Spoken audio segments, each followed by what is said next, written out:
Yo, we need to talk about Rampage. No, not that dumpster fire that was Dwayne "The Rock" Johnson's 75th movie this year. We're talking this kind of Rampage, the Warhammer kind, the Lizardmen kind, that for some reason makes Sora's Cav yearn to commit ritual Sudoku and will pull your scaly boys away from their Slan Guardians during their most vulnerable moments. Total War multiplayer and the competitive scene is in a great spot right now. I think CA should be commended for getting the balance to its best point in the history of the series, and with a wide variety of viable strategies, factions, and builds, we're a far cry from the days of matchlock machine guns slaughtering entire armies in seconds, or Tagmata cavalry nuking the battlefield with the brutality of their charges, or even the release of Warhammer 1, that nightmare when it came to multiplayer when magic missile lord sniping ruled the day and battles were often decided within the first minute of loading in. But with all that said, there remain some inconsistencies and design decisions that need further looking at. Some real head scratchers, and near the top of my list is Rampage. And I've got a lot of issues with Rampage, from its implementation to its inconsistencies with the tabletop, and the serious clashing it does with the established lore of the Warhammer universe. I don't like it. I think it needs changing or removing, so let's have a discussion about Rampage. To get the discussion started, for people who don't own the game, let's answer what is Rampage, what does it do, and how does it activate?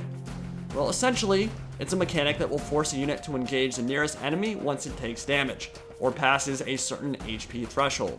For feral units, this means every time they take damage, they have a chance to be sent into a hyper-aggressive state, making the player lose control of them as they rush headlong towards their attackers. For units that have primal instincts, like Cold One Dread Knights or Horde ones, it's the same principle, but they can only freak out once their HP is dropped below half. And on a surface level, the mechanic makes some sense, right? Especially with feral units, these untrained predatory beasts of the Lustrian jungles and Anuli mountains. Seeing them get sent into a rampage when wounded is pretty logical. If you were to go out and shoot a wild bear, or a crocodile, or an elephant, you might see very similar behavior. But please don't do that. It might end up very badly for you and the animal. But essentially, Rampage has been built from the ground up as a unique mechanic for the Lizardmen, and that it was advertised as one of their main faction traits, and many of their number, from their mainline infantry to their monsters to their most elite cav, has it as a functional part of their identity. But let's compare it to the faction traits of the other Warhammer 2 races for a second. Dark Elves have Murderous Prowess and Murderous Mastery, massively increasing their killing power and leadership for 90 to 120 seconds, unquestionably one of the best faction traits we've ever seen in a Total War game. And then the High Elves have Martial Prowess and Martial Mastery as well, which is also really damn good, giving all units substantial melee buffs while their health remains over 50%, and sometimes lasting for the entirety of a battle. And the Skaven have Scurry Away and Strength in Numbers, both traits that have no downsides whatsoever, strictly positive situational buffs. But then we have the Lizardmen, whose unique battle mechanic is, oh look, there be some armor-piercing bonus for large halberds. Let's see how fast we can impale ourselves on that glistening row of metal. For wild dinosaurs, for wild manticores, okay, that makes sense. But then we start talking about the core and elite units of an entire faction, and that's where I really start having a problem with the mechanic. Saurus, Kroxigors, and Horde ones all have it, and though they run the gamut from core to truly elite, they all have this pure downside, this pure debuff, and in its current implementation, it makes a broad variety of these unit types kind of suboptimal at best. Just the idea that a mechanic exists that prevents you from playing the game, that tells you you're microing too much, using too much strategy in a strategy game, seems counterintuitive, right? Taking control out of the hands of the player is a big no-no on the battlefields of any strategy game, because then we lose our own agency. We lose our ability to choose when and where to engage, and that's not a very good feeling. But more than anything, it severely and adversely affects elite cavalry, and you know exactly which two units I'm talking about. Horde ones and Dread Knights. It's no big secret why these two are used so sparingly, even though they have great stat lines. Yes, it is possible you will occasionally see them on the battlefields of Total War. They can be a surprise pick, they can work for you, and like I said, on paper, they look like they'd be amazing. But these units are heavily abusable and often easily bullied because cavalry is inherently fragile. It is reliant on cycle charging and on using its mobility to its fullest advantage. So when a cav unit is forced into prolonged melee engagements with no way of pulling out and charging again, It is a bad unit to bring to the battlefield in most circumstances, because it will simply get sucked into a melee grind, it has no hope of winning, and it will die. And when it dies, you're losing a 1300 to 1400 gold unit that would have been better spent somewhere else.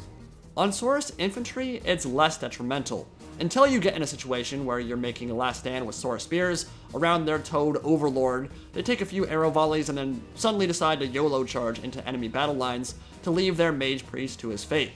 Ignoring the lore implications of that for a moment, consistently losing control over your main line core infantry is just not a good thing for gameplay. From a flavor perspective, I can see what CA were trying to accomplish, even outside the feral units. They wanted to highlight that feral, predatory characteristic of the Lizardmen, and that makes sense. Kind of. But it begs the question, if you're going to give it to so many Lizardmen units, why have we not seen it on so many of the other units in Total War Warhammer 2? Things like Cryptors, and Forsaken, and Blood Knights, and Rat Ogres. All these are monstrous beasts and vampiric abominations subject to some of the same special rules that Cold Ones and Manticores and Dinos are, and yet there is nothing in the game that makes you lose control over them. Why is a Rat Ogre a disciplined, obedient fighting machine, yet Kroxigors are easily baited, kited, and forced into engaging bad targets once their HP drops? Sure, they're both dumb brutes, but one is subservient to his toad gods and has at least dim awareness of meaning and biologically ingrained purpose, while the other is a Frankenstein monster jacked up on warp steroids whose sole purpose it is to charge into enemy battle lines. And yet we as players have full control over Clan Moulder's freak experiments, full control over mutated chaotic freaks, full control over almost every single non-feral entity unit in the game, but not units that have perhaps the greatest sense of higher purpose in the entire setting. When you look at the tabletop source material for a second, you can see that there are some serious inconsistencies regarding the implementation of special rules. These include things like Frenzy, Animosity, Hatred, and Predatory Fighter. In Tabletop, a unit with Frenzy would be forced to charge once it entered charge range, and would be forced to pursue units if they broke them in combat. Units with Hatred would be forced to pursue as well. Greenskin units with Animosity would have a dice roll's chance of killing their own models, and Predatory Fighter was a Lizardman rule that meant a unit must pursue unless a skink character was nearby to calm their aggression. Those sound familiar to you? Well, they should. They're at least partially where CA got the idea for Rampage. Their idea for it isn't without precedent. But of all those special rules, only one was implemented in a capacity that was damaging to the unit that has it. Now, obviously, Rampage has existed in previous forms in historical Total War games, but there were serious buffs associated with it in games like Rome 2. Think units like Berserkers, who would have their fatigue completely refreshed once Berserk activated. But there is no upside to having your elite cavalry skewer themselves on spears, and there are also inconsistencies within the rosters themselves. Why do Cold One Riders and Cold One Spear Riders avoid Rampage, while their more elite, higher quality counterparts in the Horn Ones still have it? You can highlight lore blurbs about aggression all you want, but logically speaking, it makes no sense that the elite of the elite amongst the Saurus cavalry would willingly allow themselves to be pulled into combat where they can easily be cut down. They're more disciplined than that. Horn One Riders would have been spawned specifically because they have the innate ability to control their mounts, to strike important parts of an enemy battle line, to defend their Salon Mage Priest with controlled aggression, not suicidal charges. Upon spawning, the first thing that any Lizardman is imbued with is this unshakable faith in the Old Ones and their mortal representatives, the Salon Mage Priests. They will melt, burn, bleed, and be otherwise mutilated to protect their Salon overlords. They will do anything that is required of them to fulfill the Great Plan, and that means keeping every single one of those thick toad boys alive at all costs. It makes no sense that Saurus would be less disciplined than Savage Orcs, Skaven, Forsaken, or a myriad of other infantry units, and yet here we are. So, let's talk about how to fix it. At the end of the day, I don't see Creative Assembly removing Rampage from the game. Doesn't mean they won't, but they've invested time, effort, and energy into making it work. It isn't game-breaking, it's just far from ideal. So instead of telling them to take it out of the game completely for anything that isn't feral, let's talk about the myriad of options they have for making its impact less severe. For one, CA could make the damage threshold of Primal Instinct significantly higher before Rampage starts kicking in. Right now, it will only activate once a unit's HP is dropped below half. If CA made that damage threshold, say, 25% instead of 50%, already we're looking at a very different mechanic.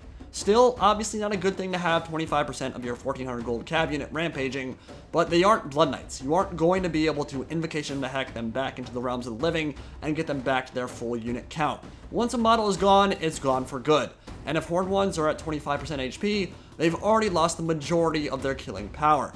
A similar idea could be used to help stuff like Feral Manticores, who, while I'm sure we all agree should not be made into some elite aerial heat-seeking missile with full control from the player, it's still at the end of the day absolutely garbage right now and needs some work, because who wants to invest in a squishy flying unit that will YOLO land in the middle of an enemy army the second it takes damage?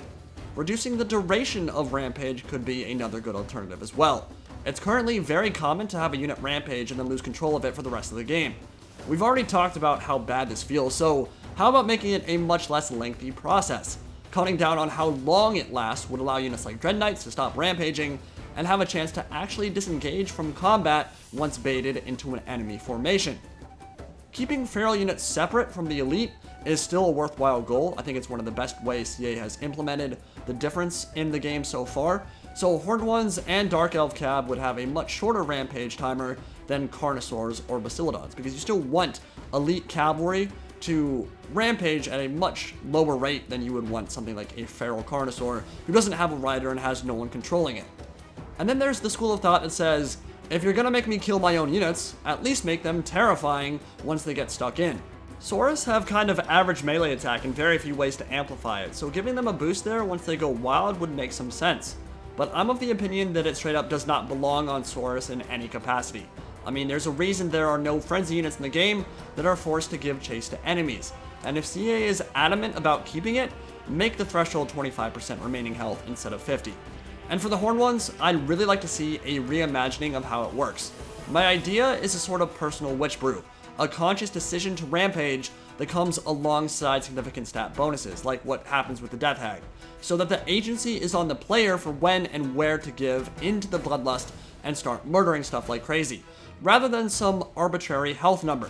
Again, Horned Ones are elite, incredibly expensive, and specially spawned for their connection with their mounts, giving them an active ability that increases charge bonus and melee attack, with the downside of making them rampage for, say, 30 seconds, gives players a meaningful choice. There's a clear upside and a clear downside, and it would be much more interesting than, oh well, there go my best troops again, rest in pieces. Now obviously, if these changes happen, pricing changes might need to happen as well. Frankly, I think Saurus are fine as is. They are a great frontline unit with impactful weapon strength, but they are meant to be amongst the most cost-efficient frontline infantry in the setting, and they lose convincingly to many of the units that are priced above them. Even without Rampage, I think they're relatively balanced. The mechanic just doesn't affect infantry to the same extent that it affects cav or monsters.